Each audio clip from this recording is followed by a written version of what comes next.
Afternoon. My name is Rafael Pinto. I work for the Young Americans Business Trust, and I help organize the TIC Americas Eco Challenge and CIC competitions for the Young Americans Business Trust. For those who don't know, the YABT, as we call the Young Americans Business Trust, is an organization based in Washington, D.C. that helps promote the economic and social development of young people all over the region, focusing a lot on entrepreneurial development and training. TIC Americas project is one program which provides the opportunity to grow their businesses, to learn new skills, to network, to access investment. And one of the components is the bootcamp, which is something that we're presenting throughout the next few months, and which is a resource, a very important resource, free for the entrepreneurs to access. This will be taped, this presentation, so you can go back to the presentation and review the notes presented. Throughout the next few weeks, we have different tools related to business, which will help you program and prepare your business model, not only for the competition, TIC Americas, but also in general to help your business grow. So today we have a very special, an expert in this topic as well, Ms. Adriana Vale, who's originally from Brazil, but has lived all over the world and speaks fluent English, of course. Adriana Vale works for the Comarc marketing group, business consultant, executive. She has a background in business administration and a master in business at Hodges University in the United States. She's a very results-driven professional, focused on strategic planning, market sales, and business intelligence. Adriana has over 20 years experience working with several multicultural, multinational companies in Brazil and the United States, such as IBM, Fresenius Medical Care, America, amongst others. She's also co-worker of the CRM project presented in Silicon Valley in the United States in 2012.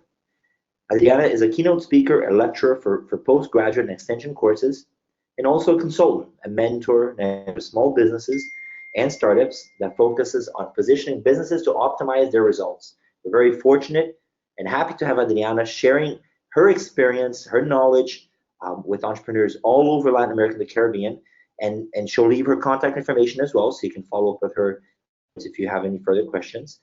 For now, I wanted to thank Adriana. I'm going to mic, Adriana, so you can share your screen. 1 second, please. Let me just put here. Hi there. Hi, everybody. Hi, Rafael. Thank you for the opportunity. Let me know if you are able to share your screen. Thank you again. Welcome again. Thank you for the opportunity to share your knowledge and experience with us. Please let us know if you can share your screen. Okay, so you can't see it, right? Let me do that again. Okay. Now I believe you guys can see my screen, right? Here's okay, Adriana? Let's see. It's loading. Can you see the screen? Your screen. Thank you so much. All right.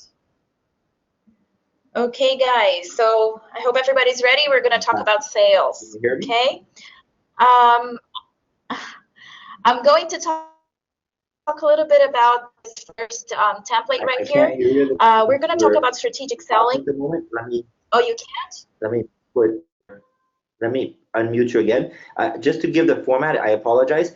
We're going to have Adriana speaking, presenting for about 20-25 minutes, and we'll have 30 minutes in the end for question and answers. There's two ways you can ask questions. You can raise your hand in the little button next to your name, or you can write down questions in the box below. Let me check if Adriana can hear me. Adriana, can you say something to make sure we can hear you okay? Hi, can you hear me now? Is it working? Yes, I can hear you. I'm sorry. Yes, I can hear you now. Thank you. I'll mute my microphone and give the floor to you. Perfect. Thank you. Okay, maybe there's going to be a little delay, but okay.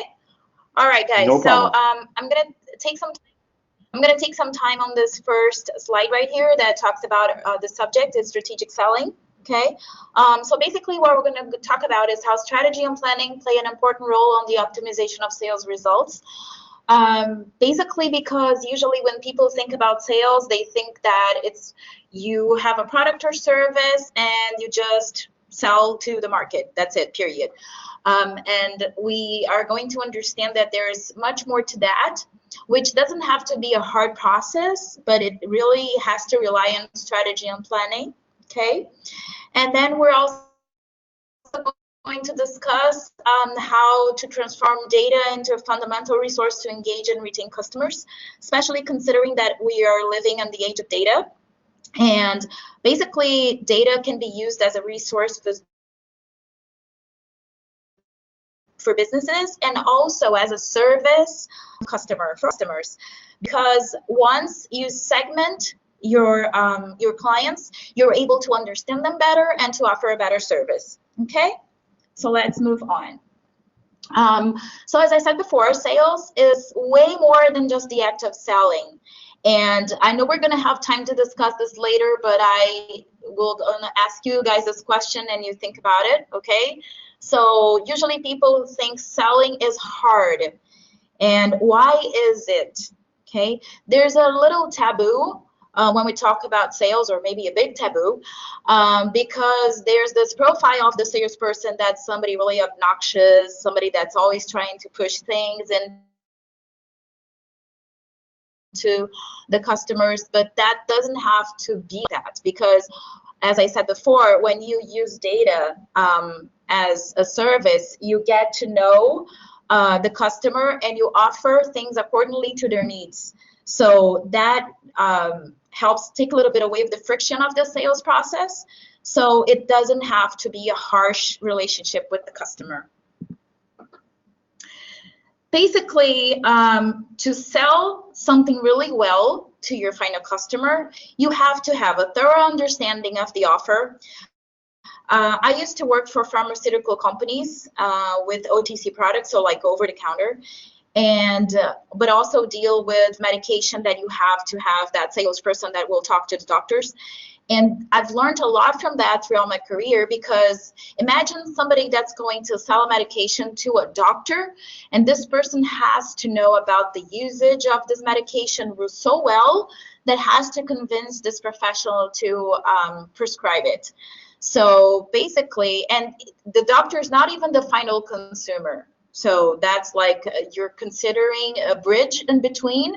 So you have to convince, it's almost like a B2B2C, okay? So once you get to know your own product very well, when you describe not only the, for example, let's say you guys have like a system, okay, as a product.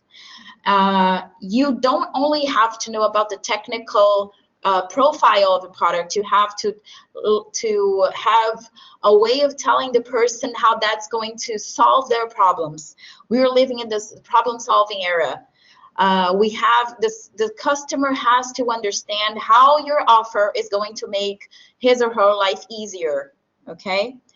Then you have to understand the market, the competitors and consumers. We've been talking about the consumers. You have to know their habits. You have to know how they behave, how they buy, but you also have to know the competitors, because people that have already been in the market for some time, they have also a way of dealing with these customers. And once you understand how they do that, you understand how you can do that better or in a different way, considering what your variables are. What I mean is that if you have a direct competitor that is a lot like you, but each business has its own profile, has its own variables that are very particular. If you know how they're doing, you can probably do much better, or not even better, just a different way, and connect to a certain niche or a certain group of consumers, okay? Then you guys have to consider distribution and customer service. Please, the distribution is the channel. The best way to distribute your product or service is also something that's going to help your sales process, because sometimes you're just considering the channel that everybody else is using, but that's not the best one for your business. So you should analyze. Now we have social media, we have sales platforms, we have the conventional point of sale, physical point of sale. Which one or which ones are the best ones for your business. Sometimes it doesn't, most of the times actually, doesn't have to be only one of them.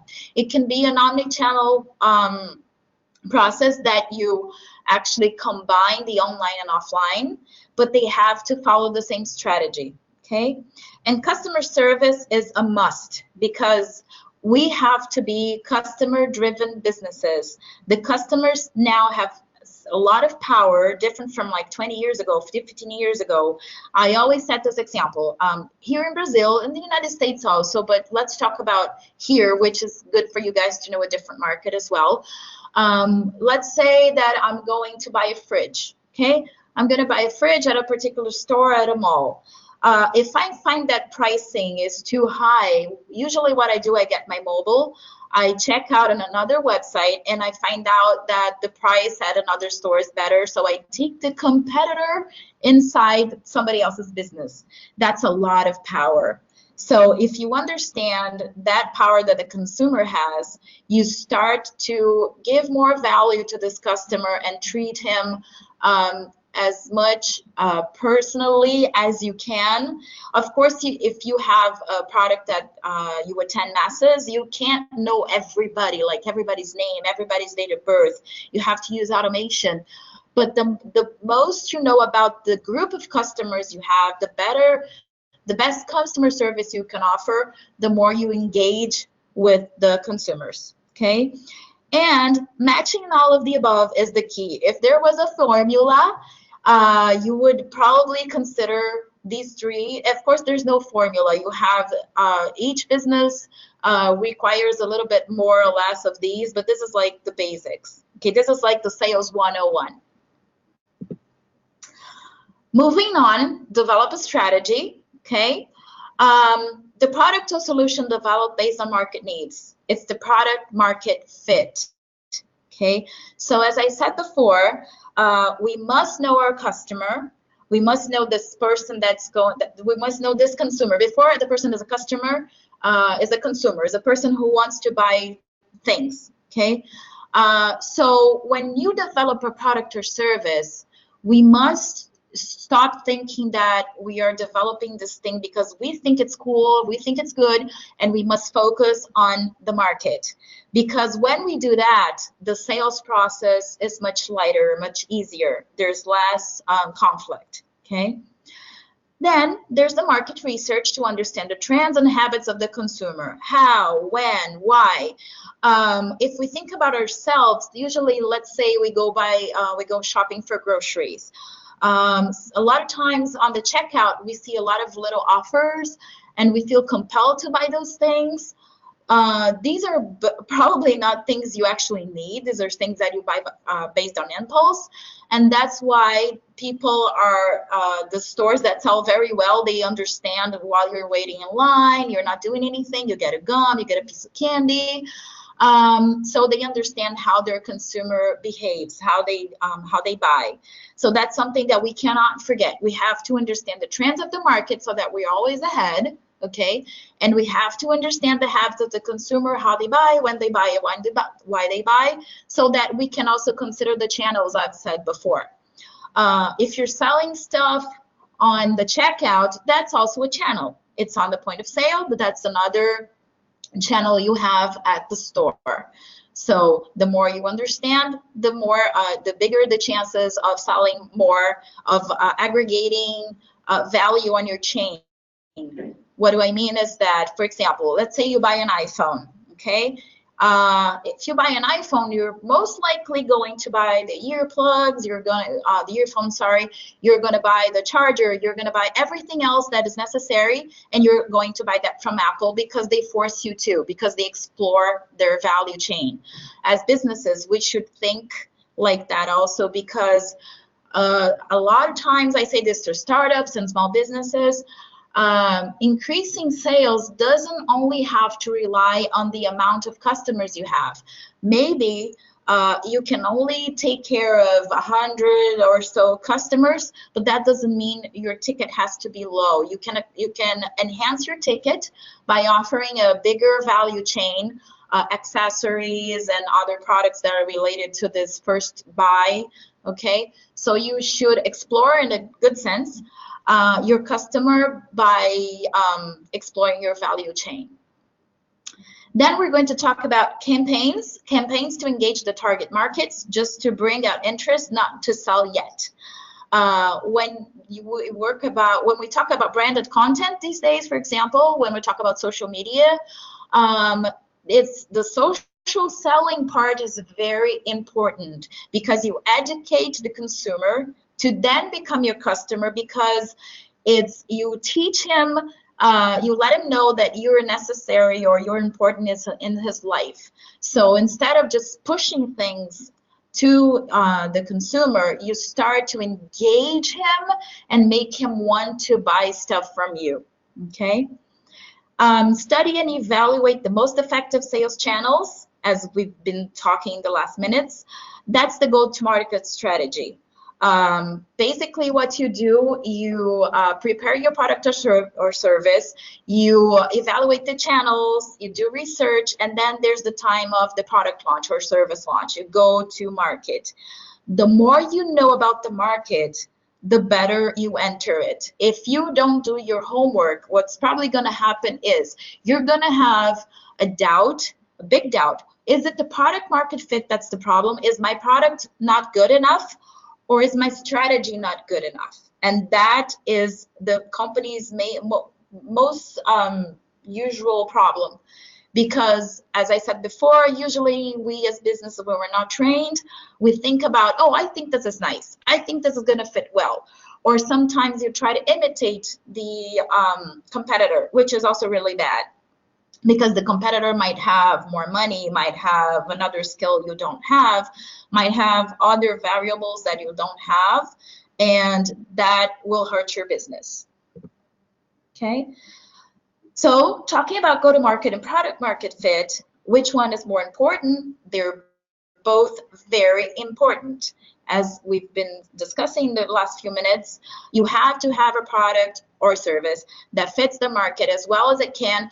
Adriana, must I have a perfect product or service? You're never going to reach perfect. Well, I haven't found a company that has done that yet. So it's not a matter of being perfect. It's a matter of, as I said, understanding what the people want. And when you, for example, have like a system or a game or something like that, and you can have a beta version of that, that's actually really, really good, because the consumer is the one who's going to tell you what's best for him for free. Okay. So when he does that, it's an awesome chance for you to enhance your product or service or offer. Okay. So when you don't sell, the problem usually lies on, you have to find out, and it's not an easy task. So you have to consider that this strategy you must understand the market, the competitors, the consumer. The market is basically the consumers and the competitors. You must understand both of them. And you must also not forget that once you launch your product or service, the competitors are also watching you. So what happens is competition is awesome. Please don't think that competition is a bad thing. It's a very good thing. Because when the competitors try to do the same thing you're doing because you're doing better than they were doing, you have to keep an eye on them. So you can't just, because it's also an impulse for you to keep improving, okay, your product or service, but not disconsidering your motto, like your mojo. You can't forget who you are, why your company exists, what's your mission, what are your values, okay? So you have to be very wise not to also let the competition drive you into something you're not. So it might lose yourself into your culture, into what you believe, okay? We also talk a lot about technology. Nowadays, technology is a tool that is turning a lot things into commodities.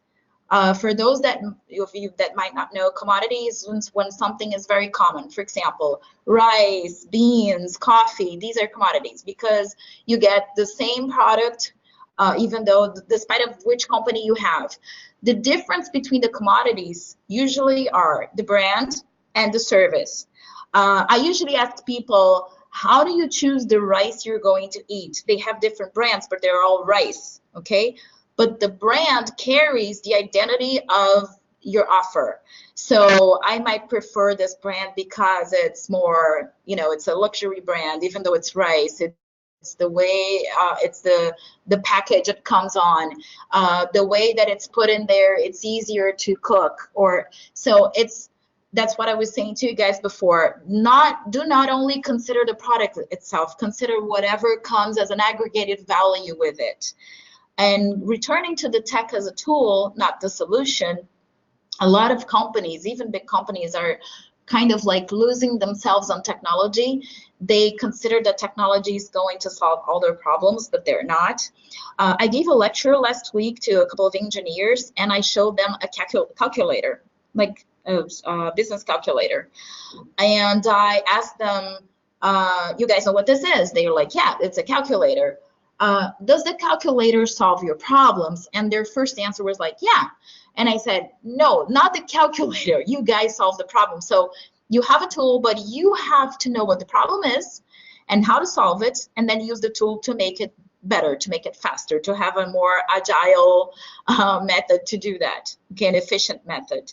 So when we think about go-to-market and product market fit, or even, you know, business management, whatever, if you're taking care of your business, consider tech as an important part of it, but not as the core business, okay?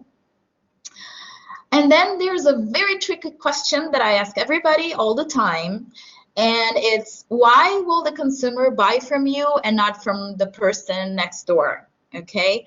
So if we think as customers ourselves, if you decide to buy a pair of sneakers, for example, am I gonna buy, well, I want Nikes, for example.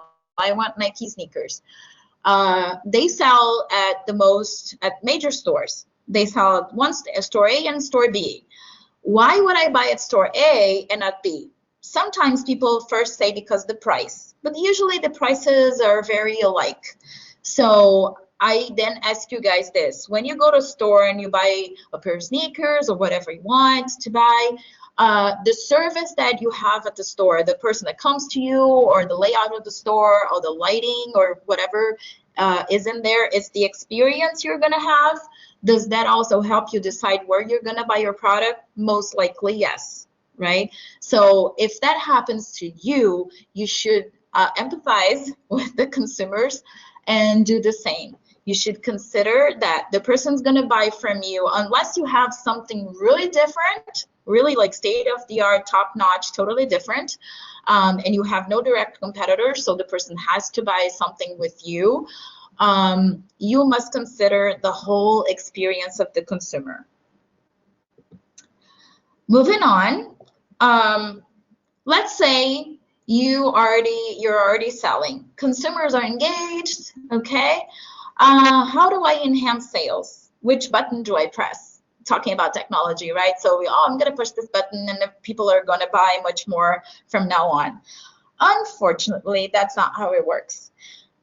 So data, lots of it used wisely. As we were saying in the beginning, you have to keep track of your sales. You should forecast your sales. How do you forecast the sales? Remember, I was talking about trends. Basically, it's not as simple as this, but to give you guys an idea, okay? If you have the history of your sales, okay, I've been around only for like a year. That's no problem.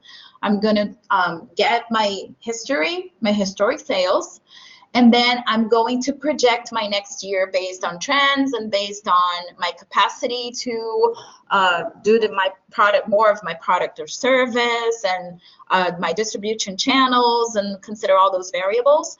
So basically, you should try to compare as much as possible whatever your objectives were and whatever the real thing was, and compare if you're doing well, because whatever is not measured, if you don't measure stuff, you're not sure your business is doing well. Okay, Adriana, I used to sell one, now I sell two. I sell much better. I sell twice as much, but maybe that's not enough. So you have to know your numbers, okay? Lots of it used wisely. The more you have, the better. But if you're a small business or a startup that's just beginning, you're not going to have lots of it in the beginning, of course. But you should get ready. Now is the time for you to get ready to build up your business and then have as much data as you can. FRM is fan relationship management. Before somebody becomes your customer, your consumer, this person is probably going to be your fan, is going to be a follower, is going to follow you on social media or whatever communication channels you're on. And this person is going to start to understand what are your values on not only your product or service. Then this person might become a lead, it comes from a prospect, becomes a lead, and then becomes a customer. And once this person becomes a customer, you should definitely have a CRM process, which is customer relationship management, so that you start to understand the profile of this customer or this group of customers. If you have a lot of customers, of course, you're not going to be able to know each one, but then you have to allocate them in groups, okay? And then, of course, there's customer service. You should have a in and out line of communication with your consumer, with your customer, because as we were talking before, somebody that's really engaged with you, with your product and service, when has a problem will probably tell you, this is wrong, please, can you help me out? And then if you're really smart, what you're going to do, instead of being really unhappy with this, you're going to take this as an opportunity to improve your service, your product, or whatever variable you have to improve, okay? And experience, I put it right there by itself, experience, because technology commoditized everything, turned everything into commodity, pretty much. And I said about the store A and B, the Nikes, the sneakers, right? So you're probably going to decide something based on the experience you have. But I'm talking about point of sale, like a physical purchase. What if I'm talking about an online sale? It applies just as well. There's the user interface and user experience. You should consider both, because less clicks is important, okay, but then you have to do the same process. You have to keep track of the whole experience for the customer. When does the experience begin? Only when the person gets into your website? No, way back. Actually, the experience begins when somebody recommends your product or service. When your friend, when a cousin, somebody talks about it, that's when your experience begins. And when you recommend something, recommendation is something that has a huge value. That's why a lot of the platforms like Uber and whatever, they have the ratings, because you trust more a brand, a product or service when somebody recommends it. It's like, I've used it, I've had a good experience, you can go for it because it works, right? Because of course, if you talk about yourself, it's kind of unfair. Oh, I'm a great company, I'm a great product, I'm a great service. Okay, that's good. But if somebody else talks about you, it has much more value. All right. I hate to break it to you guys, but the internet and social media do not sell. As we were talking before, and as I hear all the time, people usually rely, they say like, I'm gonna have the best website ever, I'm gonna have the best Facebook page ever, I'm gonna have the best Instagram ever, whatever page there is in the United States or Caribbean or here in Latin America, you might have the best ever, a best digital marketing agency, but if that's not connected with your processes, with your management, with your strategy, with what you're doing, it will not sell. It will engage people up to a point on the sales funnel, right? On becoming a prospect and a lead and then a customer. But then it will probably engage the person, but it won't make them buy your product. And also, we usually say, when is a sale complete? When the person buys it, like pays for it, swipes the credit card, No, usually the sale is complete when the person returns, because then the person is really engaged with your brand or with the product and service. We usually say the brand because the brand, as I said about the rice, the brand is what actually represents whatever you're selling. Okay, so your strategy sells. You have to engage the customer throughout the whole circuit. The first contact the person has with a recommendation, and then looking at your website, looking at your social media, and then going to your store if you have a physical store. Maybe the person will go there the first time and won't buy it at the first time. We'll think about it for a while. We'll only ask for the price. I also want to mention to you guys about pricing. Pricing is related to the positioning of the product, and it should not be the decision maker for the customer, because pricing is something really dangerous. Because what is cheap and what is expensive? It really depends on what you're doing, on the customer, on the segment. It depends on a lot of stuff, a lot of things. So you may say, oh, my price against my competitors is the cheapest one. That might be a bad thing. That might not be a good thing. Because also when you have a very cheap price and it's not, it doesn't bring you a good revenue, that is really going to hurt your business. And maybe this customer, that's why you have to know your customer. Maybe this customer buys it once or twice because it's really cheap, but then this person finds out there's something really like yours that's really alike and that has a better pricing. And sometimes, most of the time, people relate price with quality. Okay, so you have to be really careful with pricing. You guys, this was kind of fast, but I know we're gonna have some time now for questions and answers. And I didn't want to make this like a big technical presentation, because sales doesn't have to be something like boring. But I hope you guys understood that sales, this is what you really have to remember. Sales is not having a product or service and putting out to the market just, okay, guys, here I am, this is what I have. You have to be ready as a business. You have to have processes that are going to back you up during the sales process.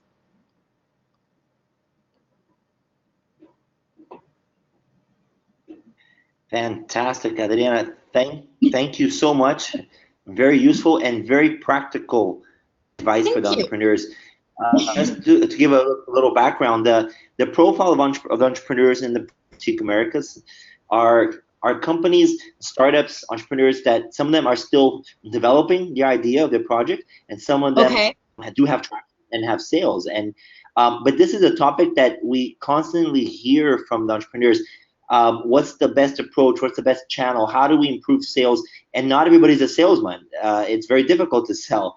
We have a couple of questions, but I wanted to, you actually answered my question was is, excuse me, a few recommendations, two highlights that they can take away, very practical, so that they can understand that, and maybe tools that they can use, right, in implementing in their program, in their businesses, regarding your advice. Perhaps 2 or 3 that can stick to their heads after this presentation. What would you suggest? I would suggest getting a Google form, whatever, something really simple, and asking very few questions, but very direct questions to the people that are your target market, putting it on the web, and also directing to people you know that have the profile of your customer, and asking them questions. Not a lot of questions, because sometimes people get really bored with that, but you have to understand how and what people think. That's one thing. And something that please you guys have to do is get a Pipefy or a Zoho or CRM system that's really like, it's like freemium or really simple. They're a lot for free, and start to understand how they work, because that's the CRM process. Because let's say you're going to have your first 2 or 3 customers. That's no problem. You should start at that point. You should understand how the dynamic of the CRM process works, because that'll help you engage with these customers more and more and more. And also the way that your customers, your already clients behave are a reflex of the market. So use that internal data to understand also, that's another way of measuring how the consumers behave. Fantastic. Thank you, Adriana. I want to open the floor for questions. You can ask either questions by raising the hand button next to your name. You can press the hand button, or you can type out your questions below. There's a little box that you can type out your questions. I do have one here before starting and opening up to the rest of everybody else as well. The person says, thank you, Adriana. Very, very useful, important presentation. I work with sales online a lot. What are your suggestions in terms of the best approaches of selling? A lot of our participants, Adriana, in the English-speaking part of TIC Americas are from the Caribbean islands, right? So they do have to expand their client base, or looking for clients in other areas. What are your suggestions in terms of selling through online? Is it positive? Recommendations? The platform format, the business, the as a service we have now are basically all online, right? And the kind of like bad part of it is you have much less or no consumer contact. You don't get to deal with them eye to eye. So what I recommend that you do is like, let me give you a very practical example. Let's say you sell shoes, okay? You're gonna get your address, your platform address. You're gonna transfer that to a social media, let's say Facebook. Maybe maybe it's Instagram. Let's think Instagram for a second, because if it's like shoes or accessories, it's better if you have pictures. You have to engage with people, showing your product and telling them the advantages and showing lifestyle. You have to engage people first out of your platform without the go straight to the point shopping cart. Okay, so you have to make that a very simple engagement. Try to use the social media as like window shopping. Okay, and then you're going to work on their content. You should show people like on real life situations, less of those Shutterstock pictures. And then at the very end, you put your address for your platform. You start to engage people through experience, and so that they think, oh, this is good, I want this. Okay. And then once they get engaged with that, they're going to your platform. Once they get there, you have to offer the best experience ever. Less clicks, very simple. Stick to the whatever you offer them as far as delivery. Make sure that really works, because since you have zero or very few consumer contact, it's very cold relationship. You have to be almost perfect. I said perfect doesn't exist, right? But you have to be almost perfect so that you're really engaged with people. That's what I would recommend. No, fantastic. No, it's very, very practical, because it's another channel and they have to know how to use this channel. I do have a question. Open the mic. Again, reminding everyone, you can write your questions below. There's a little option below that says question. You can type out your questions directly, or you can raise your hand and I can unmute your mic. You can ask directly to Adriana. Let me unmute here. We have, you can introduce yourself, and then here we go. Akeda, I unmuted your mic. Can you hear me? Hello, Akeda, you're free to speak.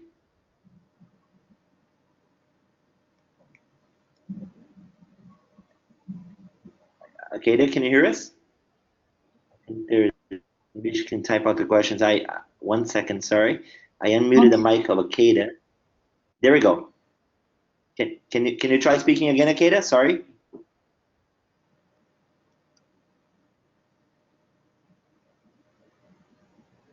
Yeah, I think maybe if you want to do questions, Akeda, I think we can hear you in your mic, but we can read your question. Yeah, we can't hear you. I see your message. If you want to type out the question, I can read it out loud. Anybody else would like to ask Adriana some question. Remembering her, Adriana, put your contact information again, please. They can follow up with sure. you any other time in the slide. And remembering that this is taped, so everybody can go back and listen to Adriana's presentation. We'll be sharing the presentation to all the entrepreneurs that weren't able to participate live.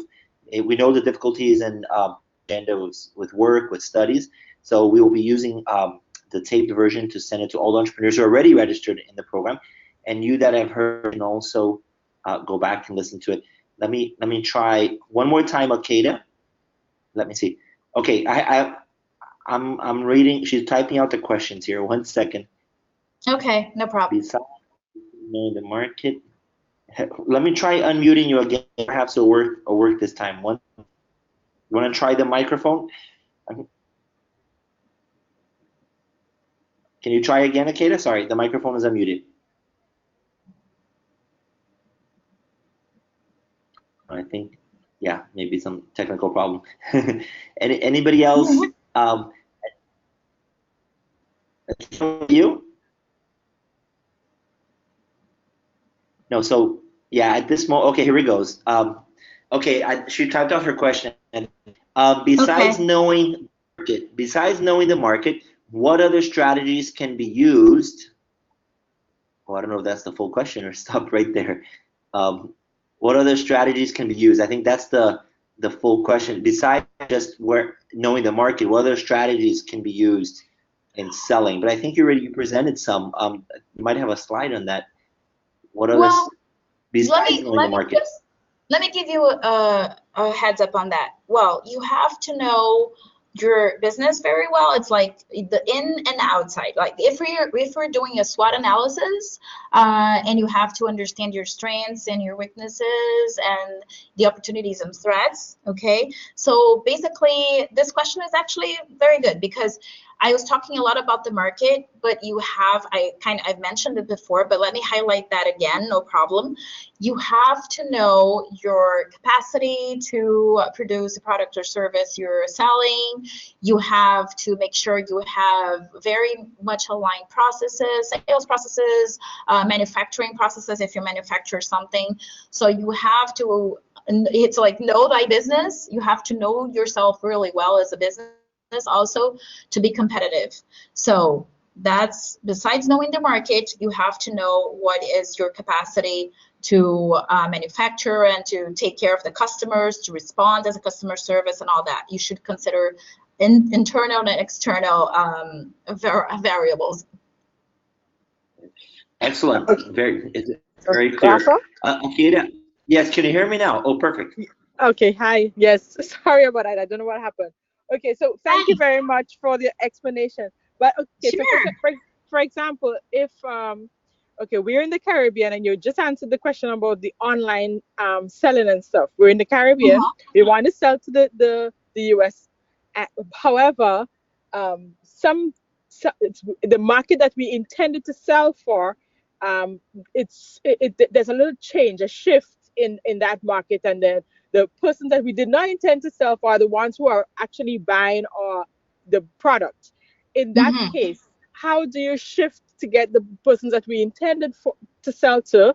How do you shift the selling strategy for those persons? Well, let me tell you something. Let me give you an example here in Brazil, okay? Usually the startups that I deal with, they go like, Adriana, I really want to sell to the whole country, okay? The first thing that I tell them is this.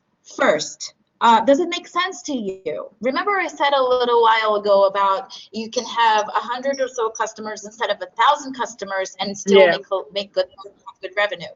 Yeah. You have to understand the market and the competitors and the culture also of the customers, especially if you're selling to another country. And here in Brazil, we're such a huge country also that I also tell that to people because here, I live in Rio de Janeiro, okay? People in the Northeast, they have a total different style. So I usually tell the startups, are you sure you're going to be competitive up there? And also, since we're talking about the internal and external parts of the businesses, you have to make sure that you're going to be competitive as pricing also, considering the distribution costs.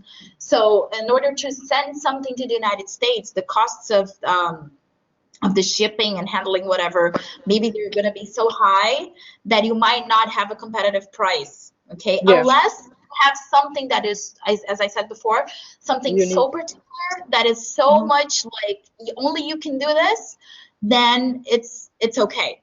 All right. So, but you should know the market that you're exploring. Okay. Okay. Thank you. Yes, thank You're you. welcome. All right.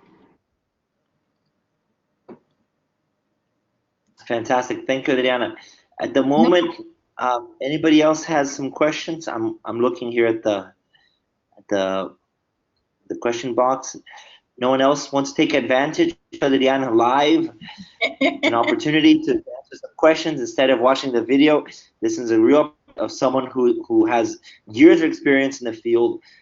Perhaps you want to share your ideas of how you sell. Maybe you should give some feedback. We have a raised hand. 1 second. Can you introduce yourself and tell us what country you're from? Let me unmute you, Atayla. 1 second, please. Can you hear me okay, Atayla?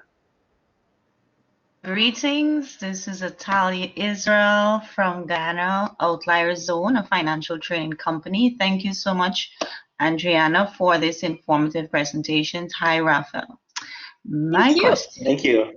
You're welcome. My question is, my company is basically in financial literacy, basically helping companies to provide a service for their staff. So what social media platform do you recommend is best to be able to reach employers and decision makers? Because what we find is that the issue of people and their finances, they're not in Guyana, they're not at the point that they actually recognize that, listen, I'm living paycheck to paycheck, so I need to do something. However, but from the companies, we've been able to convince them that it improves employees' performance. So what would be the best platform basically reach employers who are the decision makers to make this buy-in for their staff? That is a very nice challenge. I like it. I like that very much.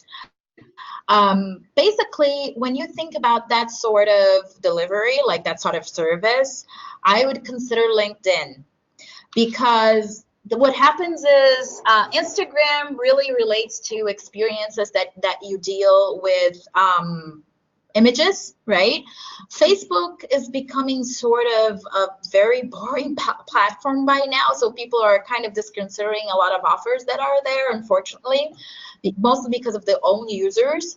And so LinkedIn would be as a tool for you to talk like on direct or inbox with people and offer something, but like as a social selling, not really pushy, but like saying you should consider writing articles on Pulse about whatever differences you have as far as what you deliver. I was thinking about something as well. I would also consider working on a podcast. If you could, because people listen to podcasts even while they're going to work, and it's really useful these days. I've had some experience with podcasts. I've participated in a couple of interviews, and people actually listen to that. Here in Brazil, a guy that went to school with me, actually, he has a podcast that's called Sincere Economist, and he talks about economy, he talks about politics. And it's really interesting because the way that he talks is not really exhausting at all. It's really like nice to listen.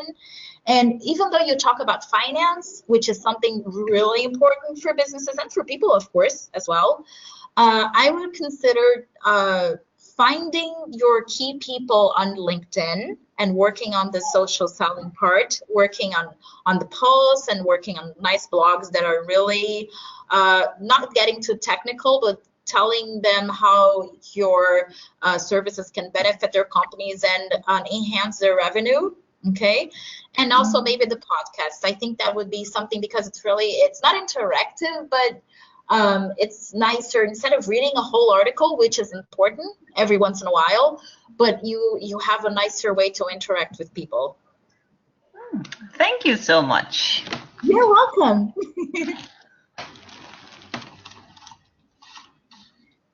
Oh, I'm so sorry. I was on mute. Thank you again, Tyler, for your question, for your participation. Anybody else want to take Adriana's been very helpful and open to answer questions. Take advantage of this opportunity. Talk about your business, how you're selling. Anybody else want to give it a go? Anybody want to give me a challenge? Provide another challenge for Adriana. Anybody else? Let me see the question box at this moment. Of course, and you have her email. It's there. If you want to follow up. Kata, I see your... Oh, okay. Yeah, I just want to say thank you very much for an enriching presentation. It opened, it opened my mind to a lot of things with regards to selling. So maybe I have a lot of questions. However, it's just so many floating around in my head right now. So I'll send you an email. Okay, that's fine. No problem. Yes, loads of them floating around in my brain right now. So. Oh, I'm so glad. Guys, let me give you guys a disclaimer real quick because I kind of forgot. As you may see, my website is .com.br. It's in Portuguese, but I am working on, maybe by tomorrow, there's going to be an international part on it, like a page that explains a little bit of how the business advisory works, so you guys get to know a little bit about it, okay? So I'm working my digital marketing agency is working on that. You should have that in a couple of days. Great. You can see Adriana's extremely fluent in English, so feel free to communicate with her. I think we have Pablo. Did you have a question? I saw your hand. I'm not sure if... No, perhaps not. You can also ask questions below. I think if nobody else has any other questions, I wanted to thank. I don't want to keep everybody from their other busy schedule. I want to thank everybody for their participation from all over the Caribbean, mostly, right, and Latin America. We see a lot of Spanish-speaking names, right? We invite everybody from all region. This is a regional program, so we thank everyone. A big thank you. We want Adriana Vale again, like I mentioned, this kind of resource provided by the bootcamp is extremely helpful in the continuous growth, learning of the entrepreneurs throughout the program, and year after year they go back to these bootcamp videos. So we really appreciate your time, your opportunity to share your experience and answer some of these questions. And we hope they can get in touch with you afterwards if they have any further questions. So thank you, Anna. Thank you for your. Thank you guys for the opportunity. My pleasure. Have a great afternoon or morning, depending where you are. Thank you so much. And we'll have a few announcements of the upcoming bootcamps and other topics that you can also participate. And this one will be taped and saved at the bootcamp we have now. So thank you. Have a great day. Good luck on your projects as well. Thank you again. Thanks. Bye. Thanks a lot. Bye. Take care. Bye, guys.